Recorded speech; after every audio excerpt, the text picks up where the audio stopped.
Credit Cambridge University Library. Cambridge University archivists are leading an important project to extract and conserve valuable information from floppy disks before they become unusable.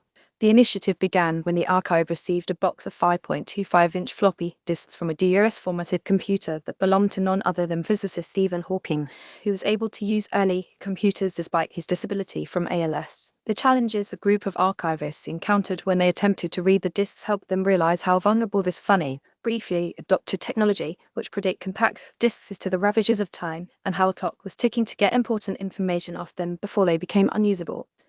It spawned a project aptly named in our current pop culture environment, future nostalgia. Before the term was chased from the historical lexicon with torches and pitchforks, the Dark Ages were used to describe the period in European history when primary source writings are particularly scant between the fall of Rome and the Middle Ages. The future nostalgia project presents the case that the late 20th century may form a sort of Dark Ages when historians in the future look back on our time and see a big hole in early computer writings. Certainly books and magazines and newspapers are available aplenty, but if floppy disks and other early technologies aren't kept in good order, early computer writings may seem sparse to future historians.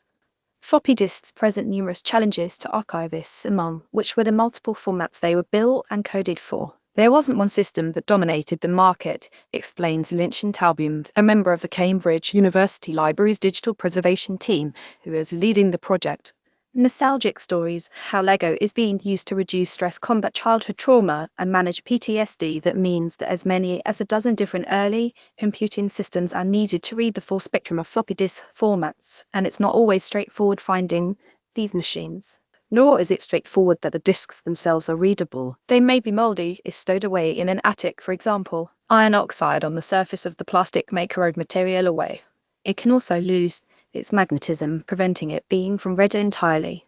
Other treasures from Cambridge, ancient grammatical puzzle that has baffled scientists for 2,500 years, solved by Cambridge University student, that is why Talbum and her team are urgently trying to acquire collections of noteworthy writers or authors like Hawking and further digitize them from their early floppy disk format. So far, in addition to Hawking, they've uncovered abstract lists with the poet Nicholas Moore, articles from a Society of the Paranormal, and more. Most of the donations we get are from people who are either retiring or passing away, Talbin told the BBC. That means we're seeing more and more things from the era of personal computing. Not only are donations coming from those retired or passed, but so is a lot of information on how to use different formats.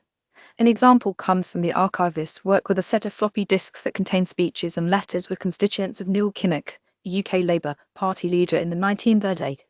More stories like this volunteer for the National Archives to translate cursive handwriting for modern newbies. They were written on the Diamond word processor, explained Chris Knowles, a participant in the Future Nostalgia project. There's not much information about that system out there. There are lots of fan communities around any system that had games, and archivists often borrow their tools. What way that doesn't exist, it's more awkward. Work continues, and Talbum is more and more eager to have the public's involvement with the project. She sees it as a win-win partnership, and as a floppy disks get to see what kind of materials their old colleagues or family members wrote onto them, and future nostalgia gets more material, but also more knowledge and practice about how to access and preserve floppy disk formats and the material they contain.